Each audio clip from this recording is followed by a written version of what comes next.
گونج گونج اٹھے ہیں نغمات رضا سے بوستا، کیوں نہ ہو کس پھول کی مدحت میں ومنقار ہے، کیوں نہ ہو کس پھول کی مدحت میں ومنقار ہے۔ الحمدللہ رب العالمین والصلاة والسلام علی سید المرسلین وعلی آلہ واصحابہ اجمعین، اما بعد فاعوذ باللہ من الشیطان الرجیم، بسم اللہ الرحمن الرحیم۔ پڑھیے الصلاة والسلام علیک یا رسول اللہ وعلی آلک واصحابک یا حبیب اللہ، الصلاة والسلام علیک یا نبی اللہ وعلی آلک واصحابک یا نور اللہ۔ FGN چینل کے ناظرین، ایک بار پھر آپ کو رمضان کی مبارک گھڑیوں میں اس خوبصورت پروگرام خوشبوئے کلام رضا میں خوش آمدید کہتے ہیں۔ خوبصورت سلسلہ جاری و ساری ہے اور ہم سب سید اعلیٰ حضرت کے فیضان سے مالا مال ہو رہے ہیں اور نعت پاک، نعت محبوب صلی اللہ تعالیٰ علیہ وسلم سن بھی رہے ہیں، سمجھ بھی رہے ہیں اور گنگنا بھی رہے ہیں۔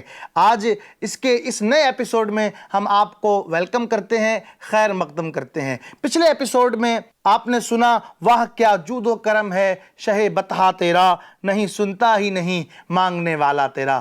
اس ایپیسوڈ میں وقت کی تنگی کے سبب ہم کچھ اشعار ہی شامل کر پائے تھے۔ آج مزید بقیہ اشعار شامل سلسلہ کرتے ہیں اور اس اعلیٰ حضرت کے خوبصورت کلام سے فیضیاب ہوتے ہیں۔ امام عشق و محبت عشق کی وادی میں ڈوب کر اور نہا کر کچھ یوں کہتے ہیں، میں تو مالک ہی کہوں گا کہ ہو مالک کے حبیب، یعنی محبوب و محب میں نہیں میرا تیرا۔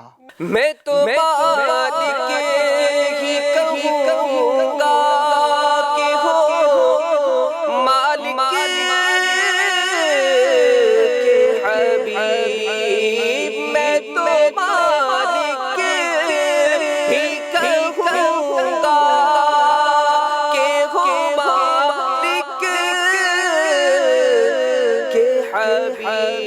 حبیب، یعنی محبوب و محب میں نہیں میرا تیرا، یعنی محبوب و محب میں نہیں میرا تیرا۔ یہ شعر فصاحت و بلاغت کی جان ہے اور سید اعلیٰ حضرت رحمت اللہ تعالیٰ علیہ کی قادر الکلامی اور آپ کی شعر گوئی کے فن کو درشاتا ہے اور دکھاتا ہے۔ کس شاندار انداز میں امام عشق و محبت نے ان دو مصرعوں کو ترتیب دیا ہے۔ کیا فرماتے ہیں آپ؟ میں تو مالک ہی کہوں گا کہ ہو مالک کے حبیب، یعنی محبوب و محب میں نہیں میرا تیرا۔ دراصل یہ ایسا ہے کہ اس کا پہلا والا سینٹنس بعد والے سینٹنس کے لیے دلیل ہے، پھر یہ پورا ایک مصرع ایک دعویٰ بن جاتا ہے اور اس کا جو سیکنڈ مصرع ہے یہ اس دعوے کی دلیل بن جاتا ہے۔ دیکھیں، میں تو مالک ہی کہوں گا، یہ جو اس مصرعے کا پارٹ ہے یہ گویا کہ ایک دعویٰ ہے، میں تو مالک ہی کہوں گا، یعنی یا رسول اللہ میں تو آپ کو مالک کہوں گا۔ کیوں کہوں گا؟ اس کا پروف، اس کی دلیل اس کے اگلے جز میں آ رہی ہے کہ ہو مالک کے حبیب، یعنی آپ مالک کے حبیب ہیں تو دوست کا دوست دوست ہوتا ہے، مالک کا محبوب بھی مالک ہوا کرتا ہے۔ اب یہ پورا سینٹنس سیکوینس میں رکھیں تو آپ کو محسوس ہوگا کہ یہ پھر ایک دعویٰ بن گیا اور اس پورے سینٹنس کی، پورے مصرعے کی دلیل وہ نیکسٹ مصرعے میں آ رہی ہے، میں تو مالک ہی کہوں گا کہ ہو مالک کے حبیب، کیوں؟ یعنی محبوب و محب میں نہیں میرا تیرا، یعنی جب محبوب ہو اور محب ہو تو وہاں تیرا میرا نہیں ہوتا، وہاں سب محبوب کا کا ہوتا ہے سب محب کا ہوا کرتا ہے، وہاں کوئی تفریق نہیں ہوا کرتی۔ اسی لیے تو علماء نے نبی کریم صلی اللہ تعالیٰ علیہ وآلہ وسلم کے بارے میں لکھا کہ آپ مالک کونین ہیں۔ رب کی عطا سے، رب تبارک و تعالیٰ کے کرم سے، رب کے دینے سے آپ کو رب تبارک و تعالیٰ نے دونوں جہان کا مالک و مختار بنایا ہے۔ آپ دیکھیں ارشاد باری تعالیٰ ہے جس کا ترجمہ یوں ہے، اے حبیب صلی اللہ علیہ وسلم آپ یوں عرض کرے، اے اللہ تو ہی ملکوں کا مالک ہے، جس کو تو چاہے اپنا ملک عطا فرما دے۔ جب حضور علیہ الصلاۃ والتسلیم نے فتح مکہ کے موقع پر اپنی امت کو ملک فارس اور ملک شام کے ملنے کا وعدہ کیا تو منافقین نے اس کو بڑا عجیب جانا۔ اللہ تعالیٰ نے اسی موقع پر یہ آیت نازل فرمائی جس کا مفہوم یہ ہے، اے حبیب آپ یوں عرض کیا کریں، اے اللہ تو ہی ملکوں کا مالک ہے، جس کو تو چاہے اپنا ملک عطا فرما دے۔ پھر دنیا نے دیکھا کہ حضرت عمر فاروق اعظم رضی اللہ تعالیٰ عنہ کے دور میں حضور علیہ السلام کے غلاموں کی ان ملکوں پر حکومت ہوئی، اور توریت میں اللہ تعالیٰ نے جو خبر دی تھی وہ پوری ہوئی، اور یہ تھی وَمُلْكُهُ بِالشَّامِ کہ میرے حبیب کی حکومت ملک شام میں بھی ہوگی۔ آپ صلی اللہ علیہ وآلہ وسلم نے خود ارشاد فرمایا کہ مجھے سرخ و سفید کا مالک بنا دیا گیا ہے۔ ایک مقام پر فرمایا اوتیت مفاتح کل شے، پیارے آقا نے فرمایا مجھے ہر شے یعنی ہر نعمت کے خزانے کی کنجیاں دی گئی ہیں، نہ صرف ساری دنیا بلکہ فرمایا والکرامت والمفاتیح یومئذ بیدی ولواء الحمد یومئذ بیدی، یعنی اس کا مطلب یہ ہے کہ قیامت کے دن بھی ساری عزتیں، ساری چابیاں اور حمد کا جھنڈا میرے ہاتھ میں ہوگا۔ یہ نبی پاک صلی اللہ علیہ وسلم حبیب اللہ کہا گیا، محبوب و محب میں نہیں میرا تیرا۔ دیکھیں حبیب اللہ کا بابرکت جملہ خود حضور علیہ السلام نے اپنے لیے ارشاد فرمایا، اور فرماتے ہیں الا وانا حبیب اللہ ولا فخر، یعنی حضور علیہ السلام نے اپنے آپ کو فرمایا کہ میں اللہ کا محبوب ہوں اور مجھے اس پر کوئی فخر نہیں ہے۔ کیا شان ہے آقا کریم صلی اللہ تعالیٰ علیہ وآلہ وسلم کی۔ اللہ تعالیٰ ہر شے کا مالک حقیقی ہے، اور ہمارے آقا اللہ کے محبوب ہو کر کے ہر چیز کے مالک مجازی ہیں، کیونکہ محبوب محب میں نہیں میرا تیرا۔ آئیے جھم کر کے پڑھیں، میں تو مالک ہی کہوں گا کہ ہو مالک کے حبیب، میں تو مالک ہی کہوں گا کہ ہو مالک کے حبیب، یعنی محبوب محب میں نہیں میرا تیرا، یعنی محبوب محب میں نہیں میرا تیرا۔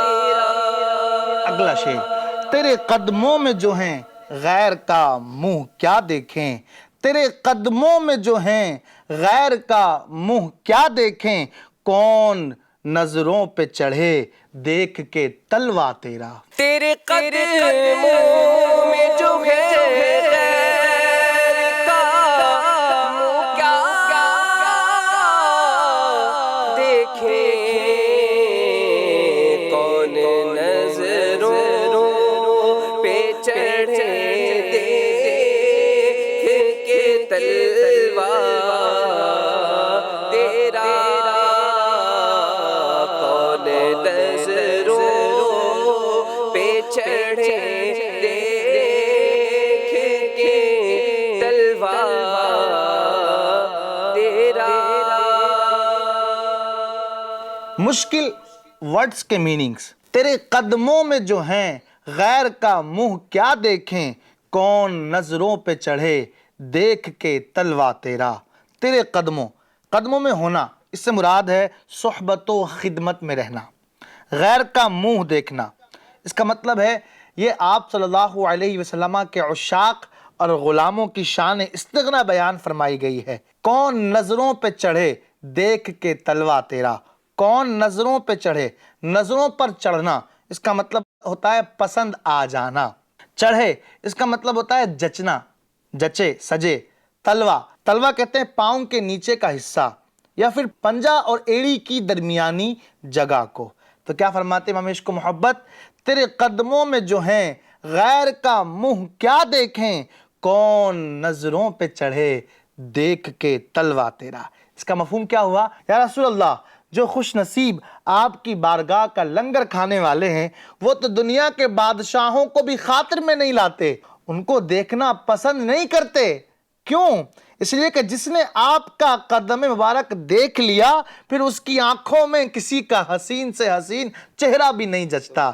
اس لیے تو فرمایا تیرے قدموں میں جو ہیں غیر کا منہ کیا دیکھیں، کون نظروں پہ چڑھے دیکھ کے تلوا تیرا، یعنی کون پسند آئے، کون آنکھوں میں جچے، جس نے آپ کا تلوا دیکھ لیا ہے اسے دوسرے کے چہرے کی خوبصورتی بھی سمجھ میں نہیں آتی ہے۔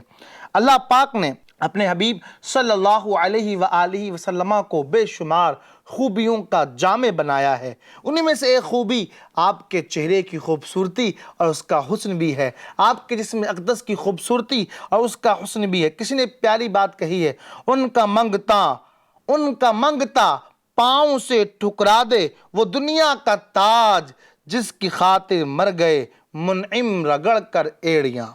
اللہ تعالیٰ نے اپنے حبیب علیہ السلام کو ایسی بابرکت صفات عطا فرمائیں کہ جو شخص ایک بار آپ کی غلامی میں آ جاتا ہے، جو ایک بار آپ کا دامن تھام لیتا ہے، آپ کی بارگاہ سے اس کو ایسا پیار ملتا ہے کہ وہ ماں کی ممتا اور باپ کی شفقت بھول جاتا ہے۔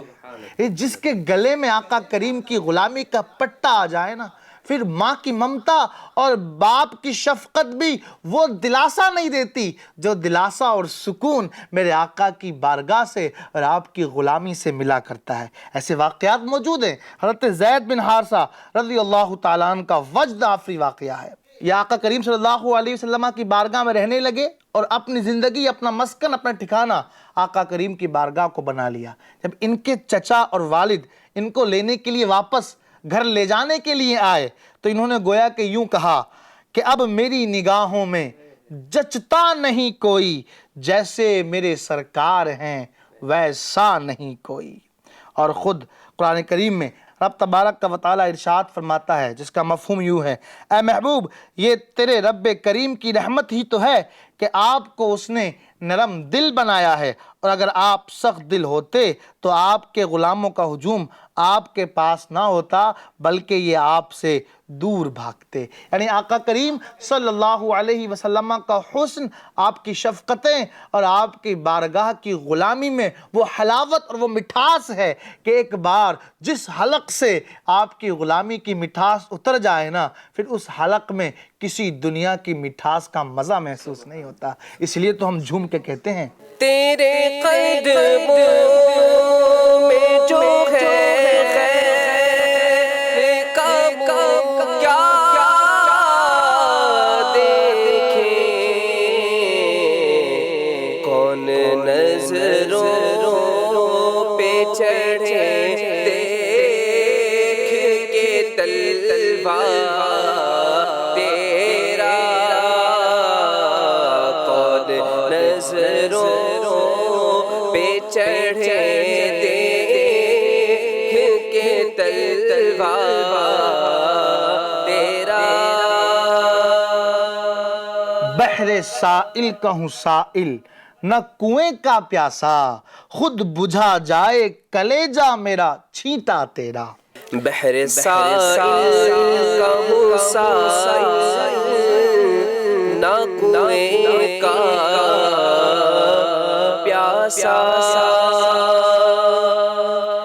بحر سائل کہوں سائل نہ کنویں کا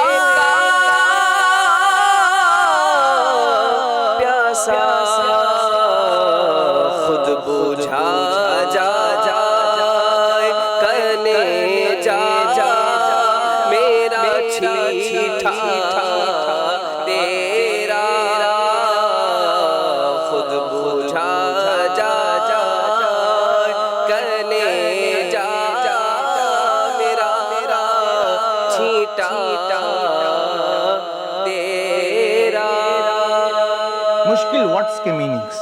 بحر سائل کا ہوں سائل، نہ کنویں کا پیاسا۔ بحر سائل، بحر کہتے ہیں دریا اور سمندر کو، سائل اس کا مطلب ہوتا ہے بہنے والا، اور دوسرا سائل جو آیا بحر سائل کا ہوں سائل، بحر سائل مطلب بہنے والا دریا اور سمندر، سائل اس کا مطلب ہوتا ہے مانگنے والا، سوال کرنے والا، مراد ہے منگتا، اور یہاں سیدی اعلیٰ حضرت نے سائل سے خود کو مراد لیا ہے۔ خود بجھا جائے کلیجہ میرا چھینٹا تیرا، کلیجہ اس کا مطلب ہوتا ہے دل اور جگر، بجھانا اس کا مطلب ہوتا ہے تسلی دینا، سیراب کرنا اور حاجتیں پوری کرنا، چھینٹا اس کا مطلب ہوتا ہے چلو بھر پانی یا چند قطرے۔ بحر سائل کا ہوں سائل، نہ کنویں کا پیاسا، خود بجھا جائے کلیجہ میرا چھینٹا تیرا۔ اس شعر کا مطلب یہ ہوا، یا رسول اللہ میں اپنی پیاس بجھانے کسی سمندر یا دریا کے پاس کیوں جاؤں؟ کیا آپ کی رحمت کے دریا کا چھینٹا میری پیاس بجھانے کے لیے کافی نہیں ہے؟ کہتے میں بحر سائل کا منگتا نہیں ہوں، میں کسی بہنے والے سمندر کا منگتا نہیں ہوں، میں تو بس آقا کریم آپ کے ایک چھینٹے کا طلبگار ہوں، آپ کی رحمت کے ایک قطرے کا بھکاری ہوں، آپ کی رحمت کی بارش کے ایک بوند کا سائل ہوں۔ یا رسول اللہ آپ کی رحمت کی بارش کی ایک بوند میرے لیے کافی ہے، مجھے سمندر نہیں چاہیے، مجھے بس آپ کی رحمت کا ایک چھینٹا چاہیے، اس لیے کہ سمندر بھی میرے دل کو وہ سکون نہیں دے سکتا جو سکون آپ کی رحمت کا ایک چھینٹا عطا کر سکتا ہے۔ اس لیے تو ہم جھوم کے کہتے ہیں بحر سائل کا ہوں سائل، نہ کنویں کا پیاسا۔ بحر سائل کا ہوں سائل، نہ کنویں کا پیاسا۔ خود بجھا جائے کلیجہ میرا چھینٹا تیرا۔ یہ دیکھیں اس میں سیدی اعلیٰ حضرت نے اس شعر کے اندر سائل سائل کا لفظ استعمال کیا، لیکن میننگز کیا ہیں اس کے الگ الگ ہیں۔ اس لیے تو ہم کہتے ہیں کہ فتاوی رضویہ شریف پڑھنا اور سمجھنا تو دور کی بات ہے، پہلے ہدائی کے بخشش پڑھ اور سمجھ لی جائے۔ کسی نے بڑی پیاری بات کہی ہے، محبوب خدا کا کوئی ہم پایا نہیں ہے، اس شان کا مرسل تو کوئی آیا نہیں ہے، بے مثل نے محبوب کو بے مثل بنایا، وہاں جسم نہیں تو یہاں سایہ نہیں ہے۔ آئیے بڑھتے ہیں اگلے شعر کی طرف۔ چور حاکم سے چھپا کرتے ہیں یا اس کے خلاف، تیرے دامن میں چھپے چور انوکھا تیرا۔ چور حاکم سے چھپا کرتے ہیں یا اس کے خلاف، چور حاکم سے چھپا کرتے ہیں یا اس کے خلاف، تیرے دامن میں چھپے چور انوکھا تیرا، تیرے دامن میں چھپے چور انوکھا تیرا، تیرے دامن میں چھپے چور انوکھا تیرا۔ مشکل ورڈز کے میننگز، چور حاکم سے چھپا کرتے ہیں یا اس کے خلاف، تیرے دامن میں چھپے چور انوکھا تیرا۔ چور کہتے ہیں چوری کرنے والا، مجرم جو کہلاتا ہے جس کا کام لوگوں کی نظروں سے چھپنا ہوتا ہے۔ یہاں جو آئے یہاں پہ یہاں اس کے خلاف، یہ اصل میں یہاں ہے، چور حاکم سے چھپا کرتے ہیں یہاں یعنی در مصطفیٰ، اس کے برخلاف ہے۔ تیرے دامن میں چھپے چور انوکھا، انوکھا مطلب نرالا، آئیے بڑھتے ہیں شعر کے مفہوم کی طرف۔ ساری دنیا میں یہی دستور ہے کہ چور افسروں اور پولیس والوں سے چھپنے کی کوشش کرتے ہیں، مگر بارگاہ رسالت مآب صلی اللہ علیہ وآلہ وسلم کا معاملہ اس کے برخلاف ہے۔ اللہ تعالیٰ مجرموں کو خود اپنے حبیب کی بارگاہ میں بھیج رہا ہے، اور فرمایا گیا وَلَوْ أَنَّهُمْ إِذْ ظَلَمُوا أَنفُسَهُمْ جَاءُوكَ، جب اپنی جانوں پر ظلم کر لیں تو بخشش کے لیے تیری بارگاہ میں آ جائیں۔ کیوں؟ اس لیے کہ اللہ بھی معاف فرمائے گا اور رحمت بھی عطا کرے گا۔ تو دنیا کا دستور تو یہ ہے کہ چور افسر سے ڈرتا ہے، چھپتا پھرتا ہے، بھاگتا ہے، لیکن ہم سب کے محبوب نبی اکرم صلی اللہ علیہ وآلہ وسلم کی بارگاہ وہ ہے کہ جہاں خود رب تبارک و تعالی گناہ گاروں کو جانے کے لیے حکم ارشاد فرما رہا ہے۔ بلکہ ایک واقعہ اس طرح سے ملتا ہے، تفسیر قرطبی اور مدارک میں ہے کہ حضور علیہ السلام کے وصال ظاہری کے 3 دن کے بعد ایک اعرابی مسجد نبوی میں آیا، اور جب اس کو معلوم ہوا کہ حضور علیہ الصلوۃ والتسلیم کا وصال ظاہری ہو گیا ہے تو فرط جذبات میں قبر انور پر لپٹ گیا اور سر میں مٹی ڈال کر قرآن پاک کی یہی آیت مبارکہ پڑھنے لگا اور عرض کرنے لگا یا رسول اللہ صلی اللہ علیہ وسلم، میں نے اپنی جان پر ظلم کیا ہے، یعنی کسی گناہ کا صدور ہوا تھا اس کا وہ ذکر کر رہا ہے، میں نے اپنی جان پر ظلم کیا ہے اور اللہ کے حکم کو پڑھ کر کے آپ کی بارگاہ میں آ گیا ہوں تاکہ میری بخشش ہو جائے۔ مجھے رب نے حکم دیا ہے نا، اگر جان پر ظلم ہو جائے، گناہ سرزد ہو جائے تو محبوب کی بارگاہ میں جاؤ۔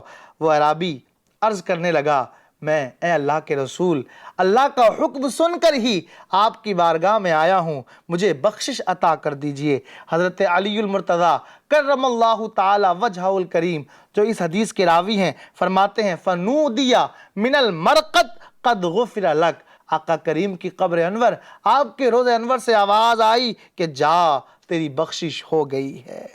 حضور علیہ السلام کا ارشاد ہے شفاعتی لأہل الکبائر من امتی، فرماتے ہیں میری شفاعت میری امت کے بڑے بڑے گناہ گاروں کے لیے ہیں۔ آپ کی عطا کا انداز بڑا نرالا ہے، بڑا نرالا ہے۔ ایک واقعہ کچھ اور یوں ملتا ہے کہ ایک دیوانہ 20 سال سے بغیر اجازت کے مدینہ پاک میں رہ رہا تھا۔ ایک دن حکومت کے کارندوں نے اسے پکڑ لیا اور پوچھا تیرا کفیل کون ہے، تیرا ذمہ دار کون ہے؟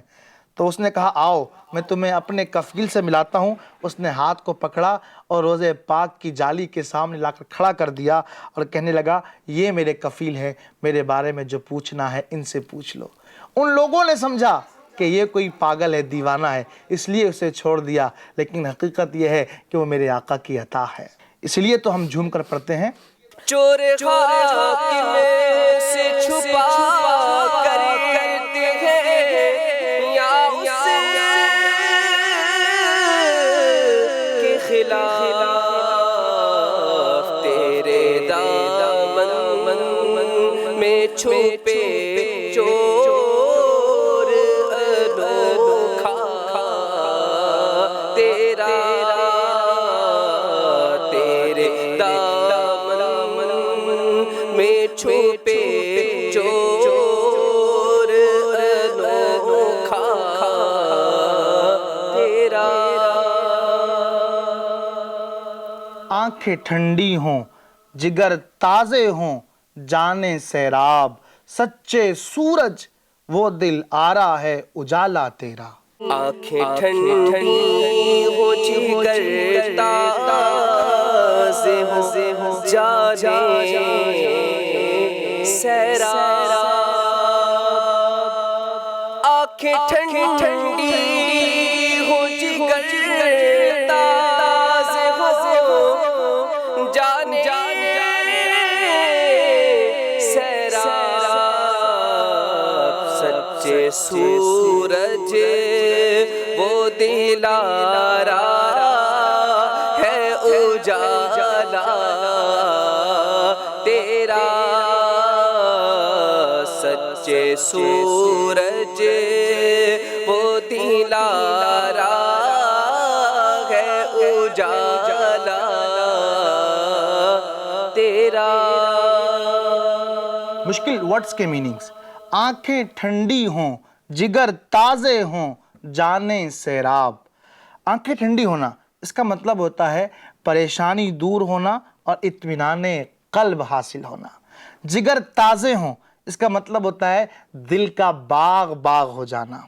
جانیں سیراب اس کا مطلب ہوتا ہے روحانی سکون ملنا۔ سچے سورج وہ دل آرا ہے اجالا تیرا۔ سچے سورج کا مطلب ہے حقیقی اور اصلی سورج۔ دل آرا اس کا مطلب ہے دل کو آراستہ اور روشن کرنے والا۔ اجالا اس کا مطلب ہے روشنی۔ آئیے بڑھتے ہیں شعر کے مفہوم اور تشریح کی طرف۔ گویا کہ امام عشق و محبت آقا کریم کی بارگاہ میں یہ عرض کر رہے ہیں، یا رسول اللہ صلی اللہ علیہ وسلم، آپ وہ حقیقی آفتاب نبوت و رسالت ہیں کہ آپ کے نور سے آنکھوں کو نور اور دل کو سرور نصیب ہوتا ہے، روح کو سکون ملتا ہے اور جگر ٹھنڈا ہوتا ہے۔ یعنی نبی کریم صلی اللہ تعالیٰ علیہ وآلہ وسلم وہ روشن سورج ہیں، وہ آپ ماہ نبوت ہیں، وہ آپ آفتاب رسالت ہیں کہ آپ کے ذکر سے آنکھوں کو ٹھنڈک ملتی ہے، دل کو سکون اور راحت ملا کرتی ہے۔ آپ دیکھیں قرآن مجید میں نبی پاک صلی اللہ علیہ وسلم کو سراجم منیرہ فرمایا گیا، یعنی روشن و منور کرنے والا سورج۔ وہیں آپ کی ذات گرامی اور آپ کے صحابہ اکرام کا ذکر یہ اللہ ہی کا ذکر ہے، اور اللہ کے ذکر سے دلوں کو سکون ملتا ہے۔ قرآن مجید میں فرمایا گیا الا بذکر اللہ تطمئن القلوب، سنو خبردار اللہ کے ذکر سے ہی دلوں کو سکون اور اطمینان ملا کرتا ہے۔ حضور علیہ السلام نے خود ارشاد فرمایا انا امنۃ لاصحابی، میں اپنے ساتھیوں کے لیے سکون اور اطمینان کا ذریعہ ہوں۔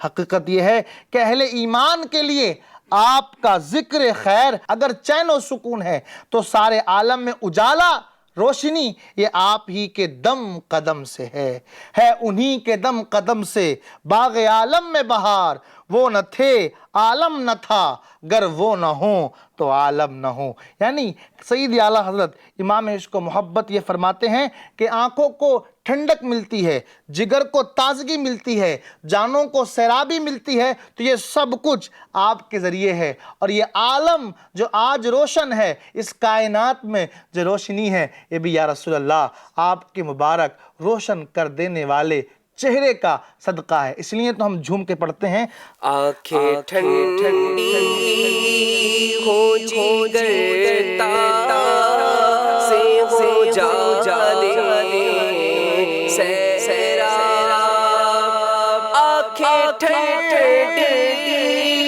ہو جگر تار سے ہو جالے سیراب، سچے سورج وہ دل آرا ہے اجالا تیرا، سچے سورج وہ دل آرا ہے اجالا تیرا۔ FGN چینل کے ناظرین، پروگرام خوشبو کلام رضا میں آپ شامل ہیں۔ اس کا وقت اب ختم ہوا۔ کلام رضا کی خوشبوؤں سے اپنے گھر کو یوں ہی مہکاتے رہیے، اور مہکانے کے لیے FGN چینل دیکھتے اور دکھاتے رہیے۔ صلو علی الحبیب صلی اللہ تعالی علی محمد صلی اللہ علیہ وآلہ وسلم۔ گونج گونج اٹھے ہیں نغمات رضا سے بوستا، کیوں نہ ہو کس پھول کی مدحت میں ومنقار ہے، کیوں نہ ہو کس پھول کی مدحت میں ومنقار ہے۔